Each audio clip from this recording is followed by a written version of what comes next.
Welcome in. My name is Jasmine Partita, and I am hosting this webinar. Welcome in. You've launched. Now what? For the small business owner who has launched and needs an action plan. So who am I? I am Jasmine Fertita. I'm the owner of the Simplicity of Socials, and we do online courses for self-guided and do-it-yourself strategies and tech support. And then we actually also do done-for-you services as well. I'm the founder of the group You Are Now RBG, where we inspire people to take action in their community, the host of the When Women Speak podcast, and I've worked on a couple of campaigns that are rather notable within the communication team. The national comms manager for the 2017 Women's March was one of them. But I've been working with businesses in communication, marketing, and design for a little while, since 2008, I guess. Time's going kind of fast here. So, what we're going to cover today is your 90-day roadmap to strategizing 2022, the top mistakes new business owners make and how to avoid them, setting up your internal processes so you're ready to scale, and leveraging your socials to promote your business, and then the 3-step process that you can use to simplify your social media creation. So, that's a lot to cover in about 30 minutes here. So, we're going to dive right in. So, starting with your 90-day roadmap to strategizing. So, this is it laid out one piece at a time. And I'm going to break this down a little farther in the next slide, but let's go over this first, which is you're going to start with really wanting to be grounded. You want to define your 2022 goals. You want to know your numbers. How much do you need to make? How much do you want to make? How much does it cost to run your business?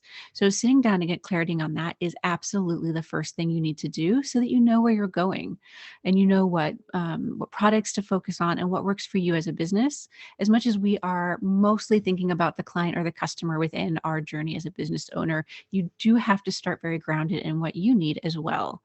And then from there, you want to choose your focus. If you're like me or a lot of other business owners, we're idea people. Part of the reason we own a business is because we have ideas. And I sometimes personally get really just flooded with ideas.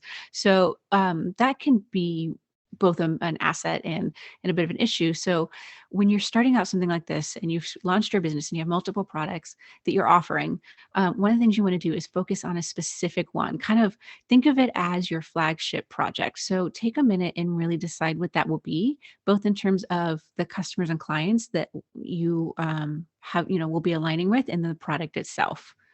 Then once you have that, look at other products that you have or services or things you can add that will kind of lead towards that one flagship product. So if you took a piece of it and made it a little smaller, can you have a smaller mini offer, or can you have maybe you have something that's you guide people through it as a coach, but they can buy. They can buy like a 3-week do it themselves and kind of go through some of your pre-recorded videos on an evergreen. If you sell actual products, maybe you've got like I was just talking to somebody who had large thing of alcohol that they sold, and my first question was like, okay, can we do smaller bottles as like a holiday set or something of that nature, so that people have a chance to test the product and kind of build up towards those higher end products. So it's just creating different entry points for different clients, depending on where they are in their sales role with you, from learning about you, from getting awareness to actually buying and purchasing that flagship product. And then map out your launches, map out the whole year. I like to just kind of become a little old fashioned. I'll print my calendar and lay it out at my desk. And I know certain months are really slow. I know other months are really fast. Like September is really slow, but October is really busy as people go, oh gosh, it's the end of the year. I have a lot I want to do.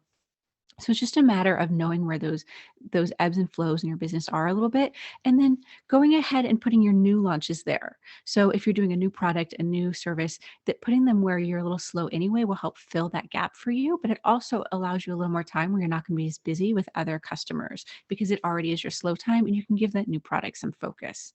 So laying out all your products, your launches, the whole thing for the year.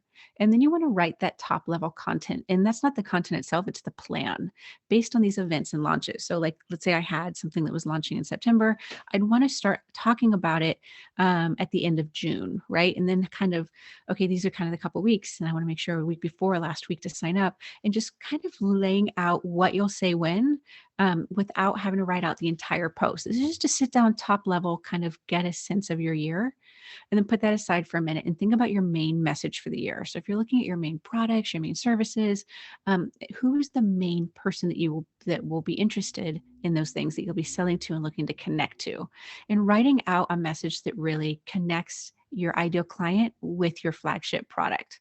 And then from there, you want to simplify it down. And I actually put those two on different lines for a couple reasons. One is I suggest taking a pause and kind of workshopping that, sending it out to some people and saying, hey, if I said this to you, would you know what I was talking about? Or how does this sound right to you? Or how does this, what does this kind of make you think? Can you figure out which product I'm talking about here? And just kind of get a sense of that. I will tell you mine personally is simplify and strategize. So my main concept is the idea that social media can be simplified down and strategized, which actually gets you higher engagement and higher conversions because you have an overall strategy. So I took my terms, which were, or my phrase, my message, and I simplified it down into simplify and strategize so that it's really easy for people to understand what my journey is with them as somebody who's helping strategize their social media. And then the last thing you want to do is a test campaign. I really don't think we talk about this enough in the marketing world, which is that doing a mini test campaign is great for a number of reasons. One, it allows you to create your systems, your internal processes. It allows you to work through the design and kind of all of these pieces without it being this massive launch that you're trying to hit. So it's a short, smaller version of what you'll actually do.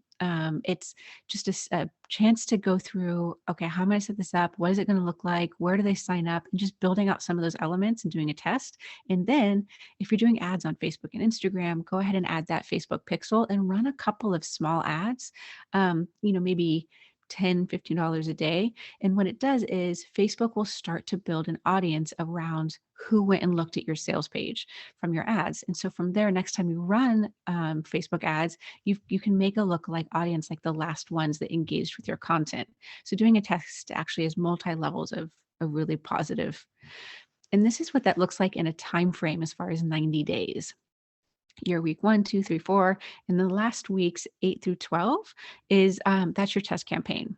And that gets you to at the end of week 12, at the end of 90 days, you want to sit down and look back and go, okay, this is what worked, this is what didn't, and take a little minute there and really sit with what you learned and what you kind of came up with and what worked and what didn't, and tighten it up. And then you can move forward into your 2022 in a really strong place.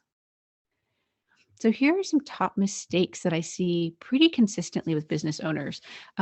Boundaries, not setting clear expectations. When project goes overtime, it ends up costing you resources, time, money, recommendations. You end up, if a client thinks you're going to be giving them much more than you are, it's only going to lead to frustration on both sides. Or sometimes you have those clients who are trying to take advantage of you, and just having boundaries of, I'm not going to answer text outside of 8 to 5. I'm not going to be responding to emails after 6 o'clock at night, whatever it is. Have a sense of those boundaries and clear expectations of deliverables from the get-go.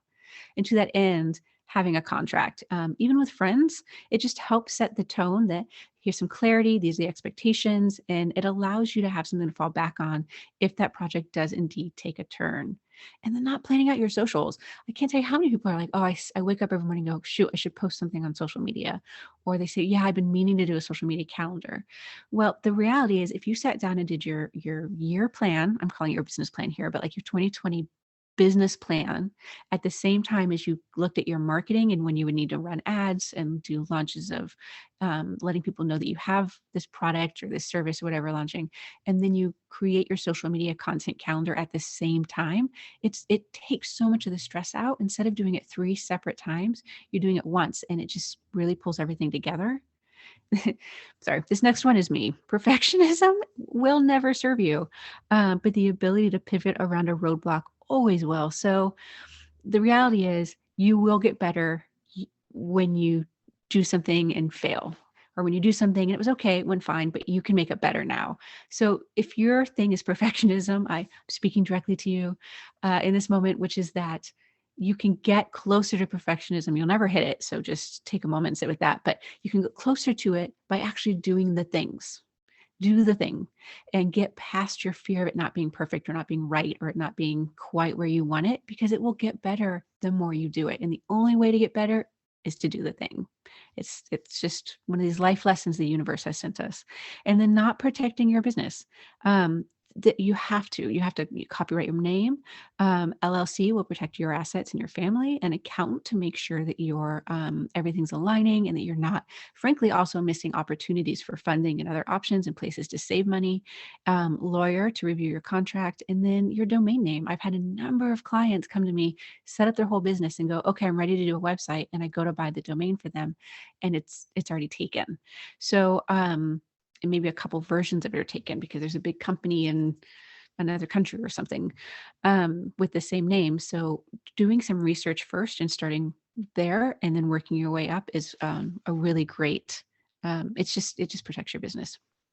So avoid these mistakes by really planning ahead of time, thinking about your customer journey. Somebody comes to you, you're going to send them a contract. It's going to look like this. When are they going to pay? All of these things are about planning ahead of time a little bit, and then sitting down afterwards and thinking about, okay, where did the project go really well? Where did it bottleneck a little bit? Where did I get backed up? That customer is the third one to get frustrated at X spot in the purchase journey, or people seem to drop off here in my sales funnel and I just don't know why. So when you can be reflective back, it also helps tighten up a lot of these things. Okay, so setting up internal processes so that you're ready to scale. And again, always start with simplicity. Any process or automation does require upkeep. Any automation you do, any internal process between you and a VA or just you and the client, all of it requires some level of upkeep. So never add anything just to add it or because somebody told you you have to. You should add it where it makes sense for you and your customers, period. And you just need to sit down and map that out. So you are an expert in your business. That is why you've started a company doing what you do. So take a minute and kind of just sit in your own strength and your own knowledge about what that journey should look like for a customer. What do they really need from you? What will help them move along through getting to the transformation that you offer? And from there, think about it from the client side. So where in there do you maybe not communicate with them enough because you're off? Like I'm thinking about like designing logos, for example. There's usually like a lot of meetings up front. I ask them a bunch of questions and then I disappear for like 3 weeks because I'm designing a couple of rounds. Sending automation emails during that time that are dripping out and going, working on your project. Thank you so much. Really excited to get back to you. Be sure to book your next call here. And just kind of a place to connect with them a little tighter in there. And just thinking about that whole journey from awareness to sales, and look for places where you can connect that a little tighter, and then do a test version. And I used to do this before I was really fully launched with my business. Is I would do this with friends. I'd be like, hey, I set this up. Can you use your email for this and sign up and see if you get dripped the emails every couple of days while I was learning how to set up automations? Um, because once you create a system one time that really works for you and for your clients, you're basically just going to repeat that, tighten it up, change it a smidge for whatever the new product or service is, but utilize the same general process.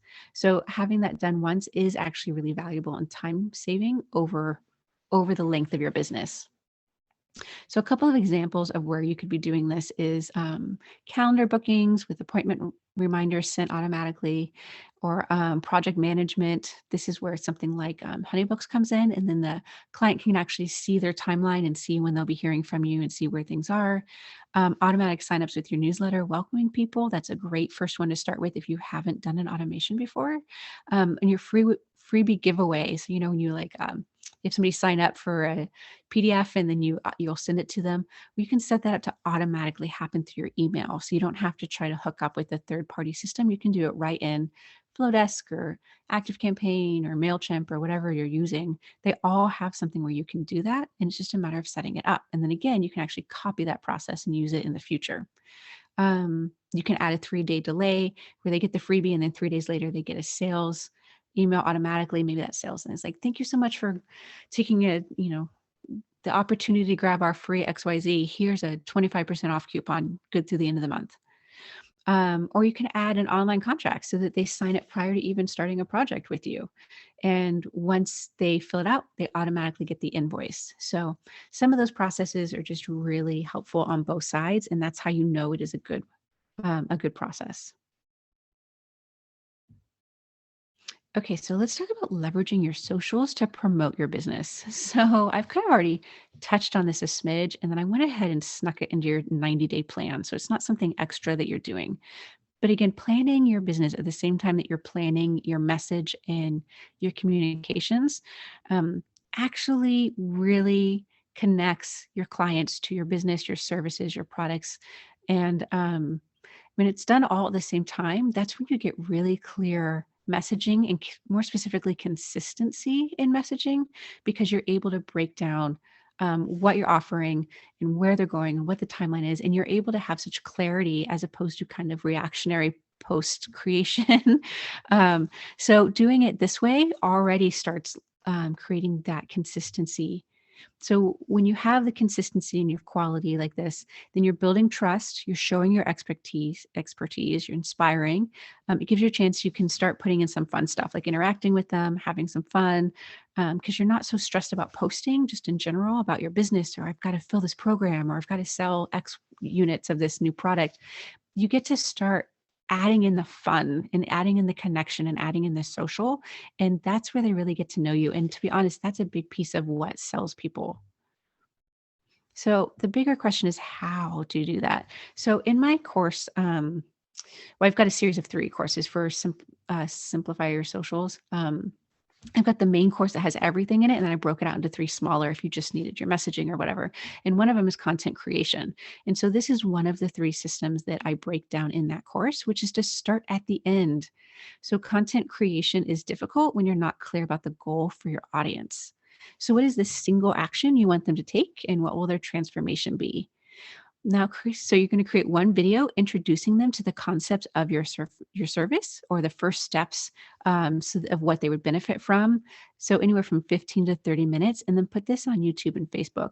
And I want to be very real. That's what this is. I'm giving you a real in life journey on this example of this because the 90-day map is what my membership program is. So if you wanted to work with me and we meet once a week and we go through all of those things and in 90 days, that's what you have. And it's actually, then I add on 2 months to help with tech afterwards so that you can implement it. So this is actually the beginning of being introduced to my Build Your Movement Online with Your Business mastermind group program that I have, which is 3,200. And it's, I guess it's 5 months. So you do something like this. I'm showing the highlights, I'm showing the pieces, I'm giving you a sense of it. You're getting a sense to meet me. Now, what I'm going to do when I leave recording this is I'm going to break down this video into single pieces of information, phrases, how to's, insider information. What I'm going to take little pieces of these. I can almost do it. Is that true? I can almost do it per slide. Yeah, I mean, that could be a 1 minute TikTok video. Any one of these could be a TikTok video. I thought there was something else. Things that you can do to start automation. That could be a 30-second TikTok video. So I'm going to take it and I'm going to break it down.